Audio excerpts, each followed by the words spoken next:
Welcome back to Clash of Culture. We continue the 2023 college football preview. Today, we're going to be reacting to the AP preseason All-American list. But before we get to football, like always, we want to talk about all the support and love we've gotten so far. So if you made it this far in the video, please press the like, please press the subscribe, please press the notification button so you can continue to be in tune with what we're doing. We'll talk about the live videos, another live video this weekend. And then again, as we get into the college football season, we're going to be doing 2 live videos, one on Friday and one on Sunday, one previewing the games and one reacting to the games on Saturday. Also, still doing the college football Pickem. So please sign up before the season starts because we think it's going to lock when the season starts. This is fun, and this is for the opportunity to win a free jersey of your choosing. And then we are etching close to 1,000 etching. I don't know if etching is the right word. We're getting close to 1,000 subscribers. Again, when we get to 1,000 subscribers, we are doing a Heisman jersey giveaway. As Steven said in the last video, pretty cool Heisman winner signed jersey giveaway. So please let people know. Subscribe if you haven't, and stay tuned because that's going to be a fun time. With that being said, Steven, you ready to get into this AP college football All-American preseason thingamabobber? So before I get into it, I want to let you guys know this jersey that we're giving away is a crazy Heisman winner. I'm not gonna lie, I'm thinking about keeping it, to be honest. I might be 1,000 subscriber.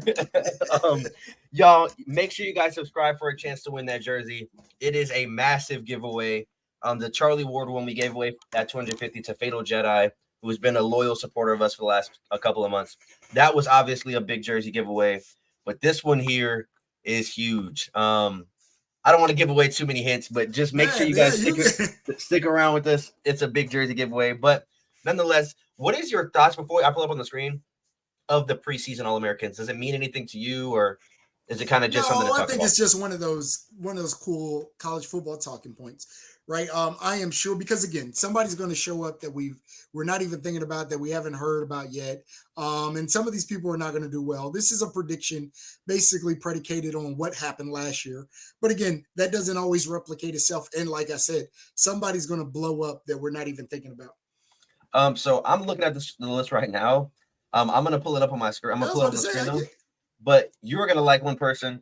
They have Travis Hunter as the all-purpose player, first team. Okay.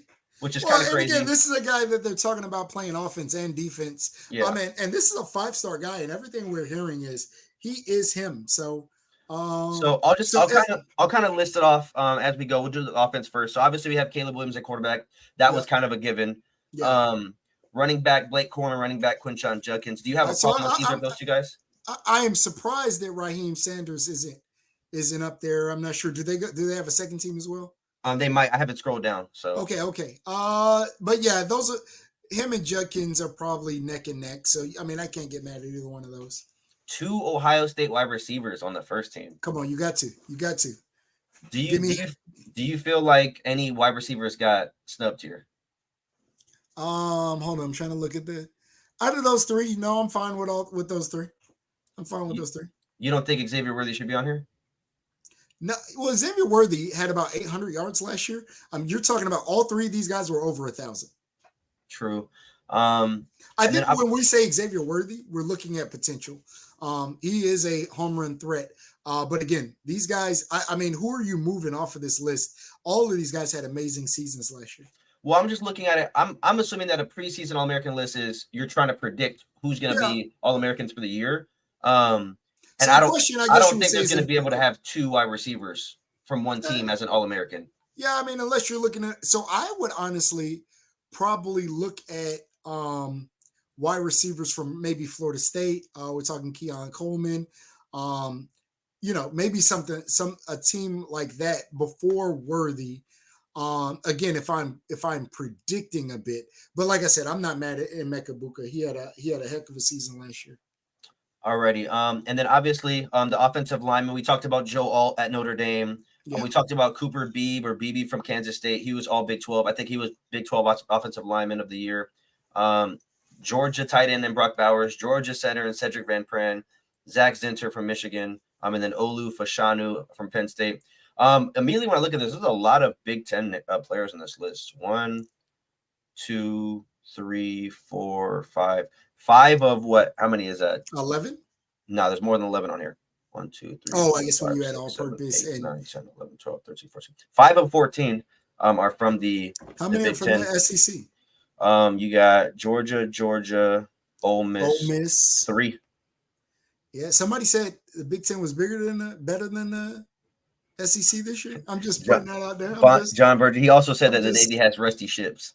So you're right. So you probably lost a little credibility. All right, so moving to the defense, you have Jared Verse from Florida State, Braylon Trice from Washington, defensive end, edge rushers. I'm not mad at that. I think those are two guys that are probably leading the pack. It's when you're talking about edge rushers.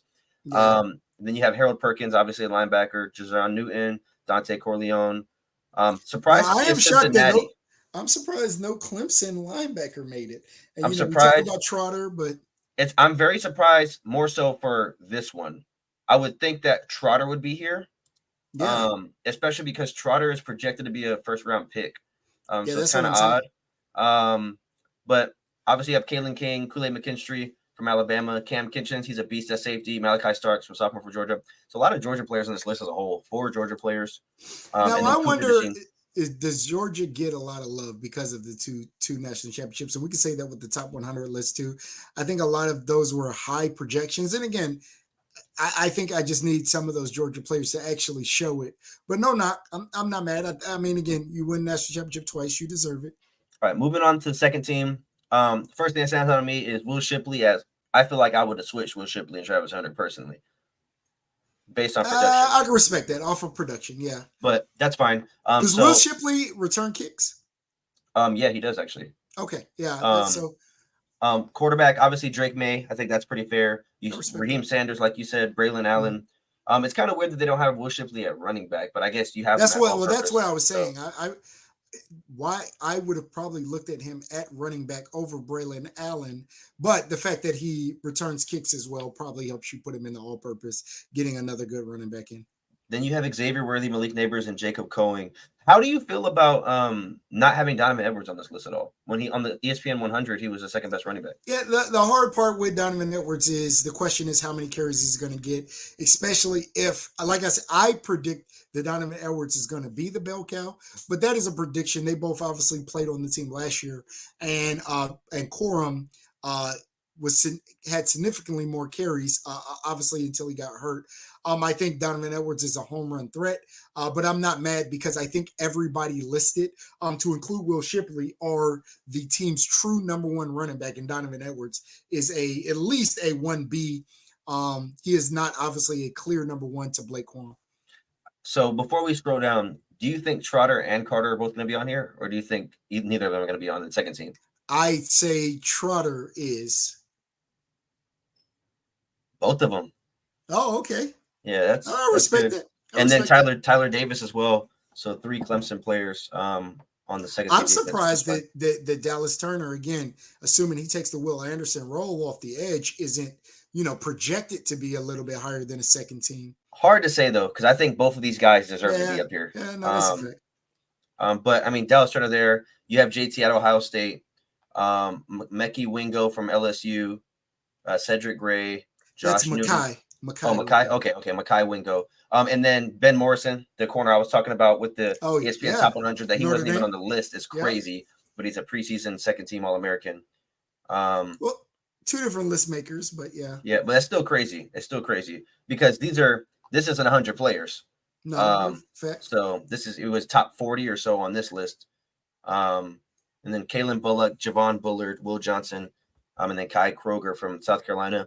Obviously, like you said, it's kind of hard to make too much of these lists, but I think it's cool to talk about, and then we can kind of revisit at the end of the year when they actually announce the real All-Americans.